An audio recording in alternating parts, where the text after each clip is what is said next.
Serialas nerekomenduojamas nepilnamečiams.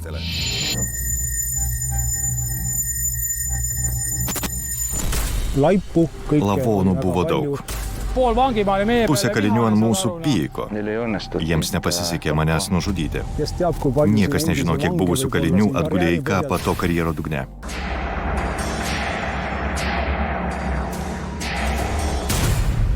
Už grotų.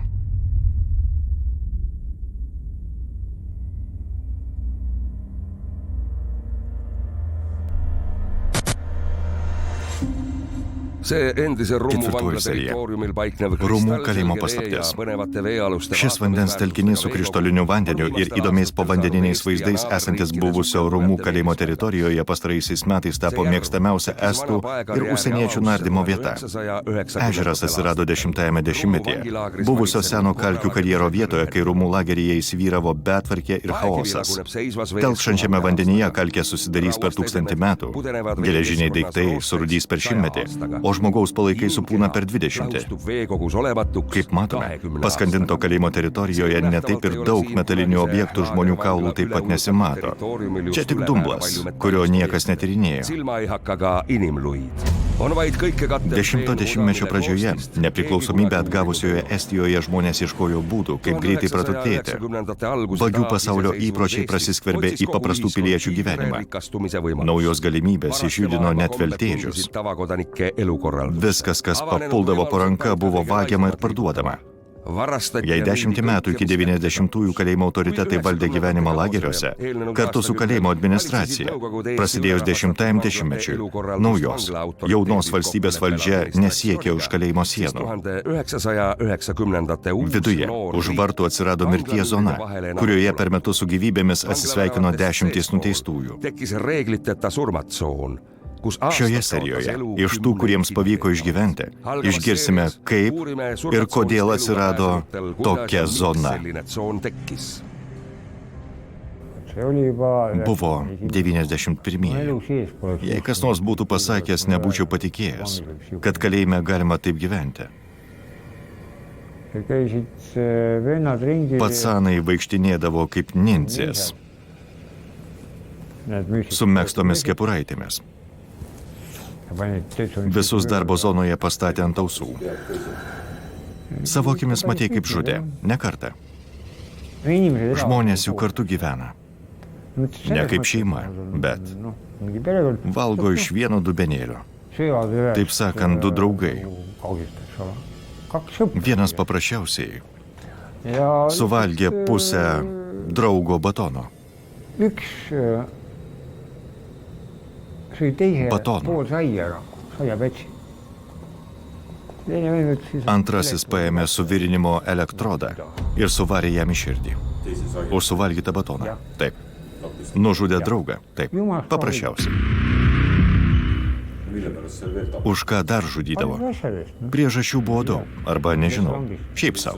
Šiaip. Dėl malonumo. Ne visai. Buvo rytų vyrų nusikaltelių grupuotė. Jie naktim su kompanija vaikštinėdavo po darbo zoną. Ir jei pasipainiodavai jiems po kojomis, galėdavo tave užlenkti. Už nieką. Už tai, kad painiojas. Kartą aš jiems pasipainiojau. Laimė viskas baigėsi gerai. Kaip pavyko išgyventi? Na, jie manęs nepastebėjo. O gal buvo užsiėmę. Atkreipkite dėmesį. Faktai ir hipotezės, išsakyti šios dienos laidoje, gali sukelti galvos skausmą susijusiems asmenims ne dabar, po 30 metų. Ruoždami šią seriją, klausimų turėjome daugiau nei atsakymų. Bandydami suprasti, kodėl Rumų kalėjime 10-ojo dešimtmečio pradžioje kone kasnakt žūdavo arba dingdavo kalinys, atskleidėme stulbinančių dalykų. Bet apie viską iš eilės. Cituojant klasikus, jei sienos prabiltų, niekas nežino, kiek buvusių kalinių guli vandens telkinio dugne. Nei kieno kaulai paslėpti kalnuose. maised jäänused siin mäe sügavustes peidetud. Estija per 2 savaitės turėjo sukurti kalėjimų sistemą, o teritorija, kurią reikėjo saugoti, sudarė apie 100 hektarų, kartu su buvusiu Rūmų kalėjimu. Kalėjimo sargais dirbo medžiotojai ir Kaeselit draugovininkai. Tähelepanuväärset tööd tegid jahimehed, kaitseliitlased, kes suutsid Jie galėjo užtikrinti tik išorinio lagerio perimetro apsaugą, o viduje visi darė, ką norėjo. 92-aisiais, 3-aisiais Mūrų kalėjime per metus mirdavo apie 40 žmonių. Tai oficialūs skaičiai. Nuo buvusio kalėjimo viršininko žodžių nenorom nukrečia šiurpas. Tam, kad suprastume, kaip žmonės gyveno kalėjime ir dėl ko žudydavo, susipažinkime su jų buitimi. Vahūras vadovavo centriniam kalėjimo sandėliui. Jis išduodavo įrankius ir buvo atsakingas už į sandėlį pristatomų ar iš jo išvežamų prekių apskaitą. Tai buvo vienas prestižiškiausių darbų. Dirbdamas sandėlyje, kartu su prekėmis iš Krienholmo fabriko, galėdavai gauti ką nors slapto, įkišto į audeklo ritinius ir vatos pakelių, kad po to viską perduotum į lagerį.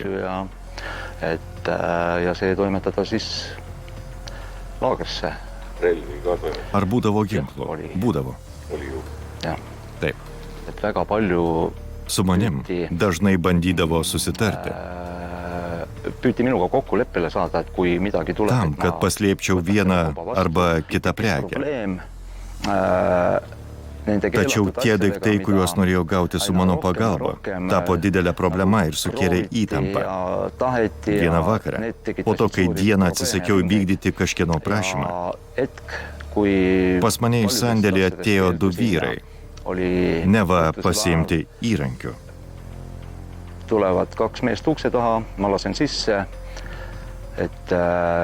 Aš juos įleidau. Paklausiau, ko reikia. Vienas nukreipė mano dėmesį, o kitas smogė žirklėmis. Man pavyko atmušti smūgį. Žirklės pataikė į ranką.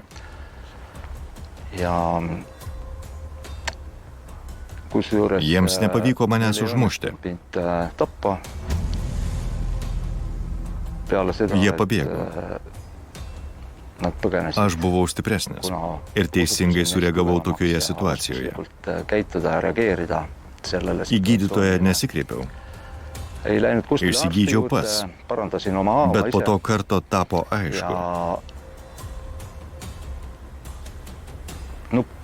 Reikia būti itin atsargiam, nes puolimai gali pasikartoti.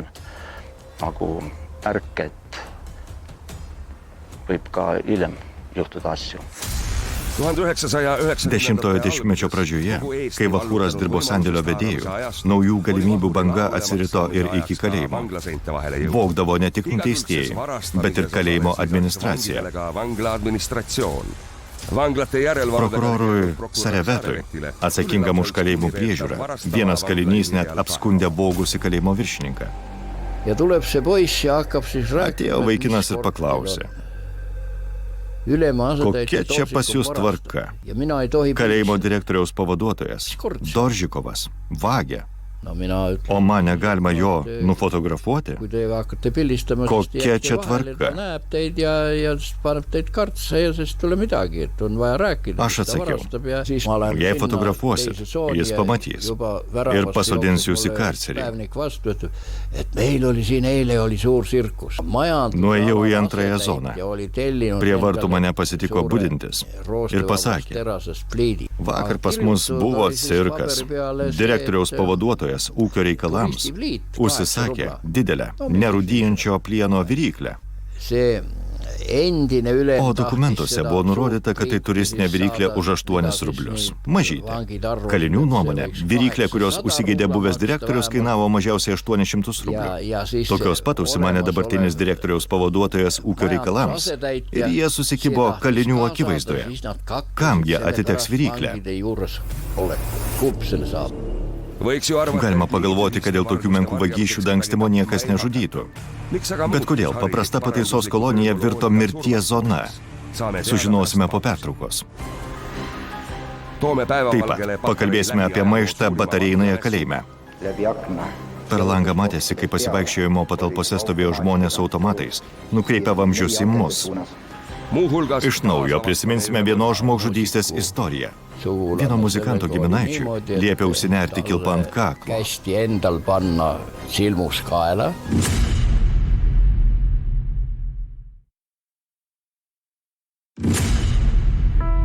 Už grotų.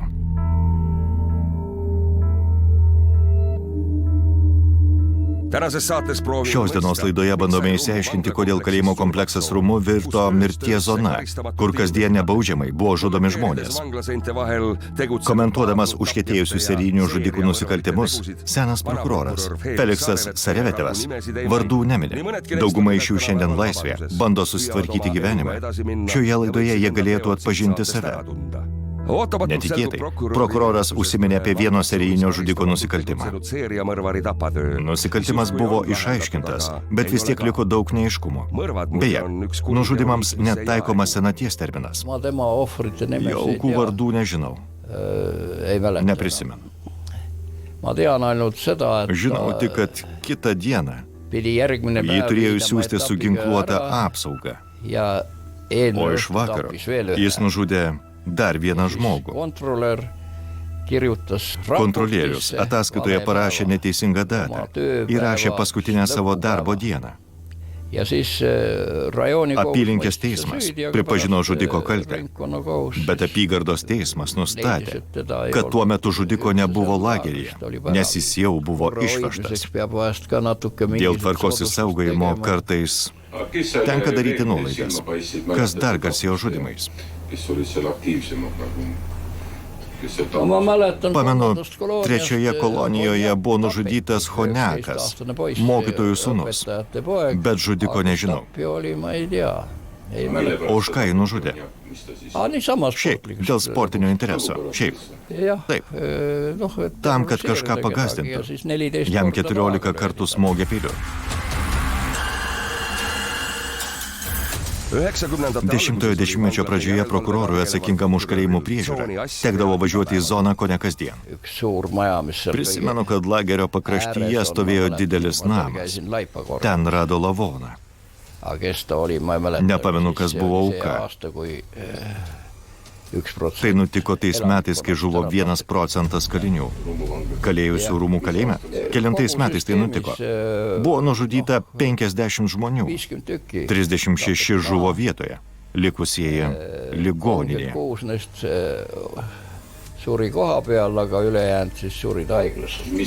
Kelintais metais? Manau, kad maždaug 90-aisiais. Aukos grįžo iš Rusijos. Sunku pasakyti, dėl ko juos nužudė. Tyrimas strigo. Aš net neprisimenu, kiek kaltųjų dėl tų 50 nužudimų pateko į teismą. Pernų buvo toks Puškinas.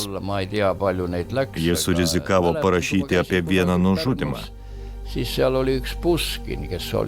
paslėpė Pernų kalėjime. Nusikaltėlį. Pavardę Puškinas. Jis išdrįso prašyti nužudimą. Taip, jis pasiryžo parašyti pareiškimą kaip liudininkas ir buvo paslėptas Pernų pagal liudininkų apsaugos programą. Klausantis seno prokuroro, išryškėja įdomus niuansas. Gyvenimas kalėjime sukunkuliavo, kai iš Rusijos platumų grįžo pavojingi recidivistai. Tais laikais Estijoje nebuvo tokių patikimų kalinimo įstaigų, kurios galėtų juos priimti. Dabar teko juos sutalpinti čia, tarp mažiau pavojingų niekšų. Be abejonės, kai susimaišė įvairaus kalibro banditai, prasidėjo kova dėl valdžios. Žibalo į ugnį šliūkštelėjo ir jaunos valstybės negebėjimas įvesti kalėjimuose tvarką. Kalbant apie čia buvusias sąlygas, turime suprasti, kad kalėjime subkultūroje egzistuoja hierarchija. Taip, buvo daug lavonų. Įvairios grupuotės kovojo dėl valdžios. Tas pats nutiko ir Taline, kur sproginėjo bombos. Tiek Laisvės aikštėje, tiek prieš įvairius sporto klubus. Būkim atviri. 500 kalinių prieš 100 apsaugininkų iš vidaus tarnybos. Tai tikrai ne pati optimaliausia proporcija tvarkos įvedimui. Sellise korra loomiseks. Nervai nuolat buvo įtempti. Nuolat į įtampą. Taip. Nežinau, ar sulauksi kitos dienos? Iš esmės taip. Gali būti pats kiečiausias. Bet rusai supuola kaip skruzdėlės. Jų labai daug. Kiek pamenu, su vienu vyriškiu susidorojo paprastai. Jis miegojo mažame kambarėlyje. Užrakino duris, per langą įmetė benzino kanistrą. Ir žmogus sudegė gyvas. Nereikėjo nieko slėpti. Ten prie Pelenų kalno gili kūdra. Dalis lavonų kūdros dugne. Kita dalis kalne. Daugelis sugrūdo į akmenskaldę. Dalis galvanizuoti. Daug variantų. 91-aisiais nebuvo tikslaus įkalintųjų skaičiaus. Skaičiai, kiek žmonių kalėjo oficialiai, o kiek faktiškai, nesutapo.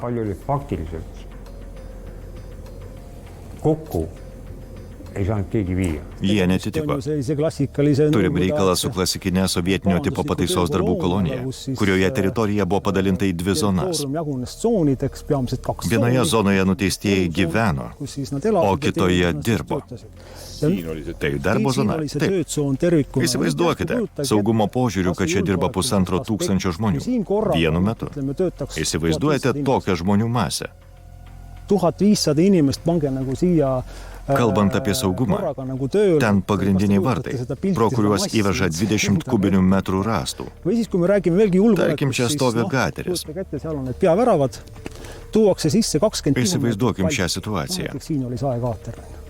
Kas sugebės patikrinti visą krovinį? Ar jame nepaslėpti telefonai, ginklai ar narkotikai? Pamenu pabėgimą prieš pat kalėjimo uždarymą. Čia vyko suvirinimo darbai. Vienas ponas įlindo į pirties krosnį. Ir buvo išvežtas kartu su metalo dirbinių kroviniu. Dažnai kalinius bėgti versdavo ne laisvės ilgesys, o išgyvenimo instinktas. Ypač zonoje su tokiomis taisyklėmis kaip Rūmų kalėjimo komplekse 10-ojo dešimtmečio pradžioje. Mūsų laidos dalyviai nekartą sakė, kad nužudyti kalinį buvo paprasčiau zonoje, o kankinti batareinoje, kardomojo kalinimo įstaigoje. Persikelkim laiku iš gigantiškų mūrų, Rūmų ir Amari zonų į ankštą ir purviną batareinoje kalėjimą, kur kalinius labai grubiai kankindavo. Administracija žiaurumų nenusileisdavo įkalintiesiems. Vienas metodas naudotas prieš nuteistuosius, taip vadinama spinta, šiuo metu laikoma žmogaus teisių pažeidimu. Būtent spintoje, batareinoje kalėjime kitas mūsų pašnekovas buvo dvasiškai traumuotas visam likusiam gyvenimui. Pati baisiausia bausmė, kai tave uždarydavo mažoje, 1 kvadratinio metro kameroje. Taip vadinamoje spintoje. O už ką tai bausdavo? Tu priešinaisi? Ne, paprasčiausiai laukiau eilės, į kurią kamerą būsiu paskirtas. Įstatymas leidžia žmogų laikyti ten apie valandą, o tu praleidai pusdienį. Taip. O kai kurie visą dieną? Tuos, kurie skųsdavosi, uždarydavo ten po kelis kartus. Ragnaras pateko nepilnamečių kamerą batareinoje kalėjime už chuliganizmą ir gavo pamoką visam gyvenimui. Į tą pačią spintą pateko ir mūsų žudikas Dadekas. Buvo tokios spintos su chlorkalkėmis ant grindų. Jei pažeisdavai tvarką, patekdavai į tą spintą. Ir akis ašarodavo. Štai tokios spintelės. Spintoje pusdienį stovi be vandens ir maisto. Ten buvo galima tik stovėti. Sienose buvo taisyti dygliai, ar ne? Taip, atsisėsti ar prisėsti buvo neįmanoma. Ragnaro atmintyje Batarėnoje kalėjimas išliko ne kaip kardomojo kalinimo įstaiga, o kaip kankinimo kamera. Nepilnamečiai persipjovė venas, kad patektų į ligoninę, buvo gydomi viena administracinė priemonė. Tiems, kurie pjaudavosi venas, buvo sukurta futbolo komanda iš prižiūrėtojų. Jie ateidavo ir imdavo siautėti. Valvuritest, kes siis tulid ja siis kasutasid siis vägivalda. Kaip tai atrodė? Dažniausiai muždavo. Bananais. Nuijadega. Taip.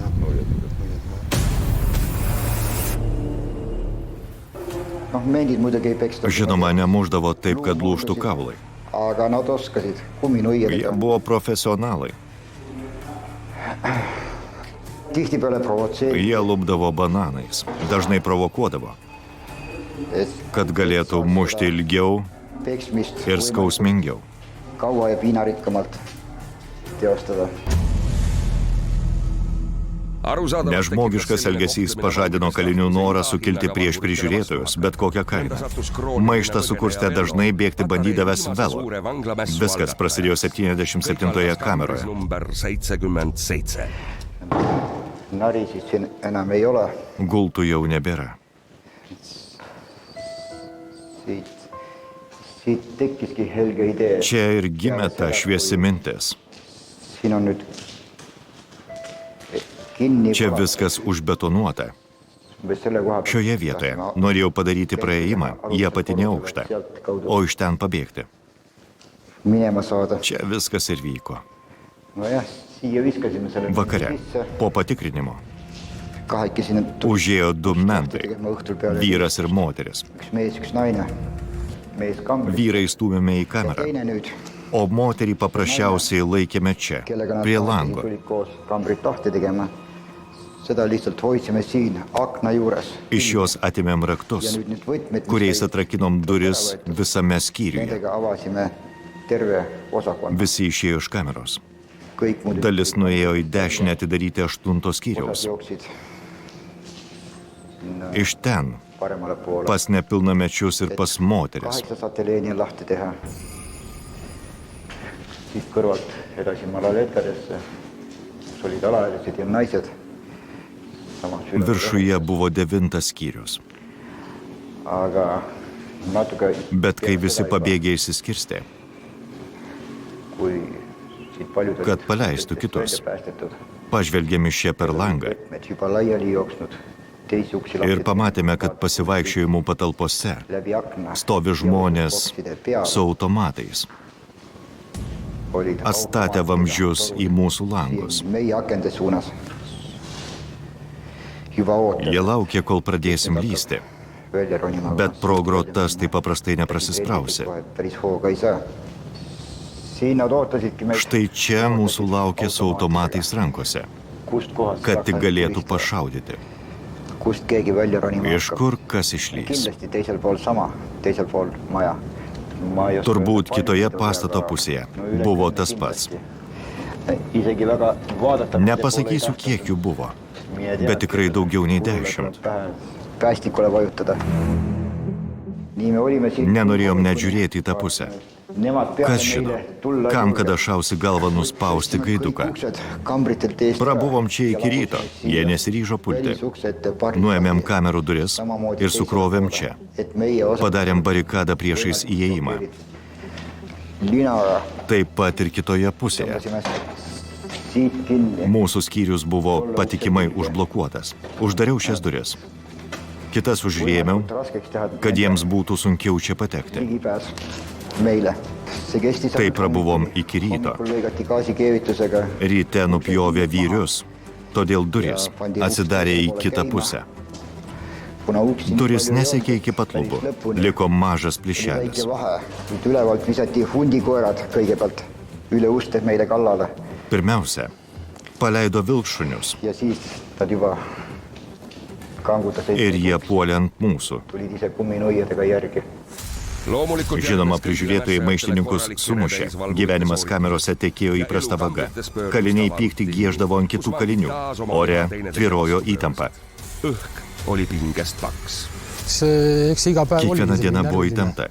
pinges elamine, et Dėl išgyvenimo. kui sa Būtent. esimest korda Kai pirmą kartą patenki į kamerą, turi pasakyti, už ką sėdai. ja kui hiljem Jei vėliau sužino, kad pamelavai, laukia žiauri bausmė. karistused olid karmid. Dažniausiai kankinimai. Kokie kankinimai? Metodai buvo įvairūs. Daugumos iš jų šiandien nenaudoja. Papasakok smulkiau. Dusindavo, užmigdydavo, pakardavo. Laisvėje lengva prisiminti tokius dalykus, nors mūsų laidos dalyvis aiškiai nejaukiai jaučiasi kalinimo vietoje. Ragnaras pasakoja, kad pakūrimas buvo naudojamas kaip metodas tiesai išgauti, jei kalinio veiksmai keldavo įtarimą. Prokuroras Sarvetas žino istoriją, ko gero vieną iš baisiausių batarėjinėje kalėjime, karaliavusios smurto pavyzdžių. Echandi, muzikanto giminaitė, kurį ir taip spaudė, iškvietė iš kameros ir pradėjo mušti. Klausinėti, kur buvai, ką pasakojai. Metodas buvo toks. Jam liepė užsinerti kilpant kaklo. Mingisugune pink oli jalge all. Po kojomis stovėjo taburetė, Siis oli se silmuse ots. o virvė buvo pririšta prie grotų. Ja ta ei keeldus panemast, siis üks Jis atsisakė nertis virvę. silmuse kaela. Aga teine Tada jam ją užnėrė, o antras banditas išmušė taburetę. Mitme minuti Po kelių pärast. minučių Siis vienas üks kalinys läks pradėjo ukse daužyti juurde, duris tagus vastu ir ustus. rėkti. Mees poos üles. Žmogus pasikorė. Ennast ise muidu. Pats No tulid kontrolörid atėjo kontrolieriai. Pamatė, kad žmogus negyvas. Nėra ką daryti. Nukabino lavoną ir išvežė. Surnu avaldust ei ole vaja. Prasidėjo tyrimas. Ja Nes vėlionių nereikia rašyti pareiškimo. Nusikaltėlius, kalėjusius toje kameroje, tardė tol, kol paaiškėjo tiesa. Ilgai tą žmogų terorizavo, prievartavo ir taip toliau. see käis ikka Ištisus mėnesius. kuude viisi. Mėnesius. Kas naktį prievartaudavo ir muždavo? Jah. Taip. Ja Jie jautėsi nad nebaudžiami, tundsid ennast nes jiems niekas karistamata nedrįsdavo nieko sellepärast, et, pasakyti. Keegi ei julge Jie tai žinojo rääkida. ir visai Ja nad suįžūlėjo. teadsid, et keegi ei julge rääkida. Ja siis nad läksid järjest julgemaks. Siaubinga istorija. Sunku ką nors pasakyti. Keista, kad ne vienas iš pašnekovų, nei įstatymų atstovai, nei buvę kaliniai negali argumentuotai paaiškinti, kodėl estų kalėjimai 10-ame dešimtmetyje virto kankinimų kameromis. Kalbant apie žuvusiosius, prokuroras atskleidė dar vieną nežmogišką detalę. Kord oli niisugune Kažkodėl taisyklės draudė atiduoti palaikus artimiesiems. Laipu välja anda. Tai nežmogiška. No, täiesti ebainimline. Ja siis sai Lavonas viiduta sinna buvo išvežtas Madise į Švento Mato kiriku cerkvę peale, kus on ir palaidotas lauke, kur guli nužudyti banditai. seal ma olin Lankiausi ten ir anksčiau, kai nužudė Honiaką. kui Honjak tapeti. Üks noor. Jis buvo jaunas ukrainietis. Ma ei tea, mis puhul ma läksin Nepamenu, sinna. dėl ko ten atsidūriau. Siis küsisin, Paklausiau, kus Honjak kur siin palaidotas on, Honiakas. Ai, ta viidi Man ära. atsakė, kad jį išvežė. Siis oli nii, Pasirodo, artimieji omaksed tulid paėmė sinna, Honiako maksid palaikus. selle Tõenäoliselt see Kapinių prižiūrėtojas sakė, kad Velionio artimieji turėjo leidimą. Paklausiau, kas išdavė leidimą, o jie atsakė, nežinau. Mįslė, kodėl estiška kalėjimų sistema po 90-ųjų virto mirties zona, ėmė po truputį aiškėti. Po pertraukėlės pakalbėsime apie tai, kaip gyveno recidivistai, kas yra tūbelės ir kodėl jie turėjo ginklų, kur vis tik slypi rūmų paslaptis. Ning mis siis ikkagi on see rummu saladus?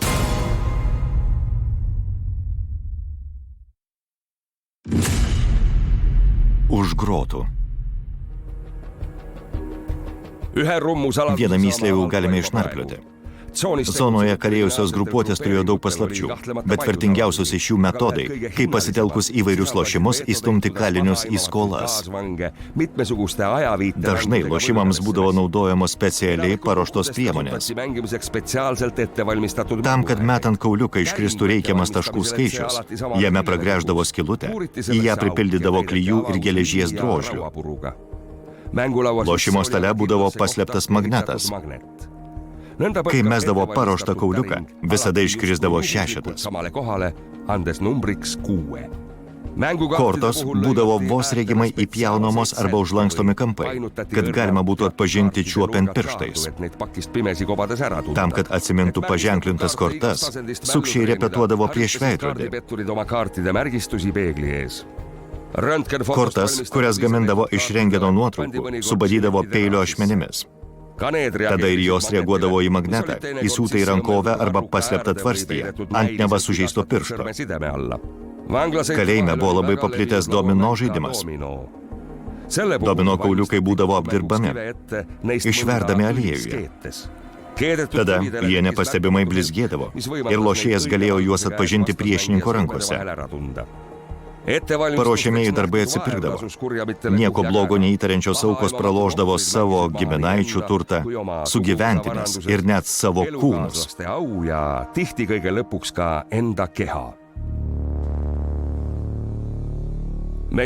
Po truputį artėjame prie atsakymų į klausimą, kodėl estiški kalėjimai po 90-ųjų virto kankinimų kameromis ir mirties zona.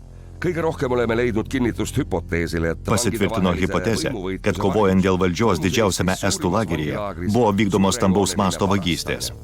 Vogė tuometiniai viršininkai, prižiūrėtojai ir kalinių grupuotės. Dėl to kasnakt buvo randami lavonai ir dingdavo žmonės. Apie administracijos veiksmus dieną kaliniai galėjo pranešti vadovybei, todėl nešvarūs reikalai būdavo tvarkomi naktimis. Atsitiktinių liudytojų neturėjo likti, todėl 92 metais zonoje tvyrojo labai pavojinga atmosfera.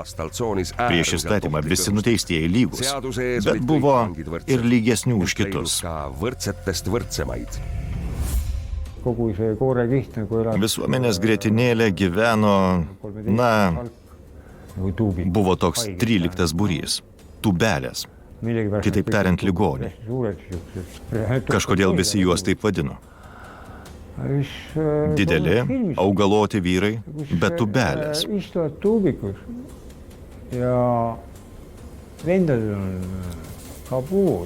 Suomiai juos filmavo, o tūbelės sėdi su dėklais, dėklose ginklai. Sėdi ir lošia kortomis. Apie kokią tvarką galima kalbėti? Mentai sėdėjo savo budelėje, o kai išlindo, įkišo jiems į rankas 400 rublių ir pasakė, varot į barą atnešti degtinės. Jų kelyje geriau nesipainioti?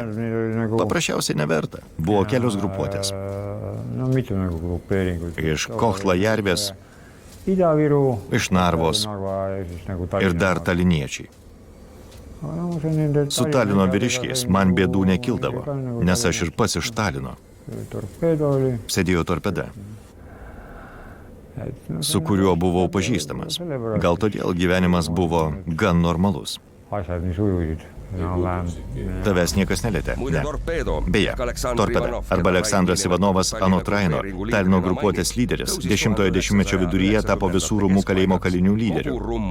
Šio tatuiruoto vyro valdžia už grotų baigėsi 2000-aisiais, kai jį anksčiau laiko išleido į laisvę. Nėra abejonių, kad Ivanovo kelias į valdžią buvo nuklotas kalinių lavonais. Neaišku, ar tai buvo kerštas ar santykių aiškinimasis, bet 2000-ųjų gruodį torpedą suvarpė 6 kulkos. Nuo mirties jį išgelbėjo tik tai, kad žudiko ginklas užsikirto prieš kontrolinį šūvį į pakaušį. Vis tik 2001 spalį torpedą nušovė. Iššovė į pakaušį vienoje iš Koplį rajono gatvių. Rainas su torpeda susitikdavo pirmaisiais metais, kai jis siekė tapti kalinių lyderiu. Tada dar visi nužudimai kalėjime nebuvo derinami su autoritetais. Kiekvienas turėjo savo triukų, kaip išgyventi. Darbo zonoje turėjau vieno kambario būdelę, suvirintą iš storo metalo. Ten patekti būdavo sudėtinga, bet jei būtų norėję, žinoma, kad būtų įėję. Per dūmtakį galima buvo supilti dizelinio kuro ir padegti. Laikas buvo gan sunkus, bet aš išgyvenau. Antraip čia nesėdėčiau. Niekas nežino, ar tai buvo alfa patinų kova dėl valdžios ar bandymas nuslėpti stambaus masto metalo vagystes. 10-ojo dešimtmečio pradžioje ir viduryje kalėjimo administracija bandė pasisavinti metalą. Čia tiesioginė prasme buvo netvarka, sargų nebuvo. Viską, ką vertinga, visų pirma metalą, iš čia išvežė. Be abejonės, vertingų dalykų neskandino, juos išvežė. Tačiau dugne lygi šiol guli didžiulis kaušas, kurio nepajėgė ištempti. Küll aga on siin sees suur kaevanduskopp, et seda ei jaksanud keegi ära viia. Viena iš priežasčių, dėl ko senas Klinties karjeras buvo užtvindytas, pinigų trūkumas. Kai užėmiau kalėjimo tarnybos generalinio direktoriaus postą, vienas pirmųjų gautų įsakymų buvo išjungti siurblius rūmų karjere. Buvo nelengva, nes ne vienas geologas ir geodezininkas nedavė garantijų, kad vanduo karjere neapsems kalėjimo. Selleks, et see karjäär ei uputa ära neid vanglat ennast. Kiek pamenu, 95-ųjų gruodžio 1. Tuometinė valdžia, kuriai priklausiau ir aš, priėmė sprendimą atleisti apie 70 valdininkų. Oli sunnitud vallandama avalikule teenistusele mittevastata ametnikke suisa 70. Didelis vandens telkinys paslėpė senų nusikaltimų vietą. Valdininkų, susijusių su metalo vagystėmis, pavardės dingo iš algų sąrašo. Naktinių žmogžudysčių sumažėjo iki poros atvejų per metus. Dauguma manė, kad tai jau minėto torpedos nuopelnas, kaip gyvybė pavojinga atmosfera ėmė taip sparčiai gerėti. Per keliarius metus valstybė atliko kalėjimuose patikrinimus ir pamažu suvaldė kalėjimų hierarchiją ir subkultūrą. Kontrolli alla hierarhiat ennast või seda subkultuuri kontrollima niimoodi järk-järgult. Nuoseklus hierarchijos valdymas 10-ojo dešimtmečio pabaigoje įgavo prieštaringą formą. Išsamiau apie tai gali papasakoti Dadekas. Manęs nedomino svetimi įstatymai. Turėjome savą kampaniją, kartais mūsų išskirdavo, bet vėl susitikdavom ir darėm, ką norėjom. Pusė kalinių ant mūsų pyko. Mes trikdydavom tvarką, todėl mus pervedė į 9 bloką. Ten siųsdavo visus režimo pažeidėjus. 9 blokas, iš kurio Dadekas įvarė siaubo pusį kalėjimo, iš pirmo žvilgsnio netrodo kuo nors išskirtinis. Maždaug prieš 10 metų smalsiems paaugliams pavyko prasmukti į seno kalėjimo teritoriją ir nufilmuoti štai šiuos vaizdus. Jaunimas net neįtarė, kokias baisybės ir niekšybės matė šitos nebylios sienos. Uždariau duris. Sekit paskui mane. Eikim. Jei kas nors ateidavo iš zonos, iš atviros dalies, pavyzdžiui, jei jis būdavo skolingas ir pabėgdavo čia, jo čia jau laukdavo. Iškart pasakydavo, ką jis turi daryti, o po to paprastai sumuždavo. Vieną regis net užmušė. Na, pavykdavo kaip kam. Pamenu, kaip vienas zekas gavęs iki gyvos galvos susipyko su mentu. Pasmačiau, kaip suvarė peilį mentų į pilvą. Taip nutiko todėl, kad jį iš Mūrų pervedė į Amarį, o jis pasakė, kad čia nesėdės. Reikalavo, kad jį grąžintų į Mūrų.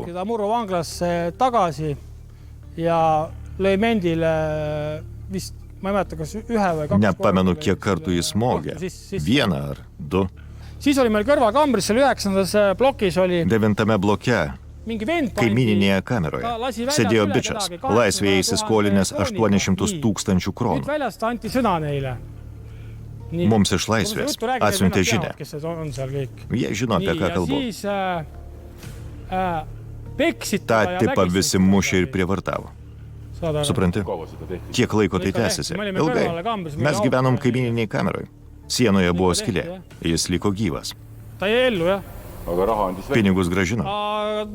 Jis pinigų neturėjo. Pinigai buvo laisvėje. Iš jo nieko negavo. Vienas banditas iš Tartu tikėjosi, kad pavyks išmušti pinigus. Bet vargšelis nukentėjo šiaip, už nieką. Dabar žmonės sėdėję toje kameroje gali pagalvoti, kągi mes darėm. Dėl visko kalta jaunystė. Noras pasirodyti kietu. Tačiau išprievartauti žmogų, o teisme sakyti nieko nežinau, tai jau visiška nesąmonė. Vägistama minna sinna kambrisse ja pärast kohtusse minna, öeldes umbes ma ei tea midagi. See on küll siuke, Suprantama, tas verslininkas papuolė pas nuožmiausius galvažudžius, ne savo norų. Sistemoje buvo jėgų, kurios tokiu būdu stengiasi padidinti savo įtaką nusikaltelių hierarchijoje. Dar vienas nusikaltelių ir policininkų bendradarbiavimo pavyzdys 10-ame dešimtmetyje. Į vyrų areštinę, kurioje sėdėjau, atvedė kažkokį Romą. Gėrėm arbatą. Jis pasakė, kad su manim negers, nes aš sėdėjau kolonijoje. Man nusišikt, galiu ir vienas gert. Mes su juo ir kieme jau buvom apsipykę. Su paruoštu peiliu laukiau, kol jis puls. Po to sužinojau, kad mentai tyčia jį pakišo man. Man nusišikt. 3 kart suvariau peilį jam į pilvą. Jis liko gyvas. Taip. Iškart iškvietė greitai, nes mentai stovėjo už durų. Man pridėjo dar 4 metus. Visuomenė, ištroškusioje augimo ir pažangos, kasdienybė bei netolima praeitis nepastebimai išblėsta įvykių sūkuryje. Neišaiškintos žmogžudystės pasimiršta. Senus nusikaltimus užgožia nauji. Gyvųjų atsiminimus apie mirusiuosius pakeičia nauji įvykiai. Žvelgiant plačiau, tai tik statistika, kuri parodo, jog bet kokioje visuomenėje su bet kokia valdžia būna banditų ir policininkų. Visi mūsų laidos pašnekovai lyg susitarę tvirtino, kad kalėjime jiems buvo svarbiausia visose situacijose išlikti žmonėmis. Tačiau už rūmų paslaptis kaliniams teko sumokėti nežmogišką kainą. Nuo 1990 iki 1993 lageryje jungusiame kelis kalėjimus. Oficialiais duomenimis žuvo 45 kaliniai. Dingusiųjų be žinios skaičiaus niekas nežino.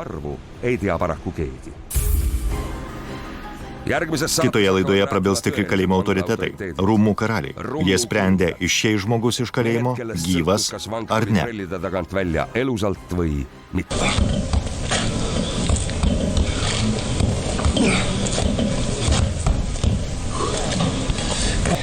tegi väga 40-metis parodė snargliams, ką reikia daryti. Žinoma, jei metai viršų, turiu įtempti visas jėgas.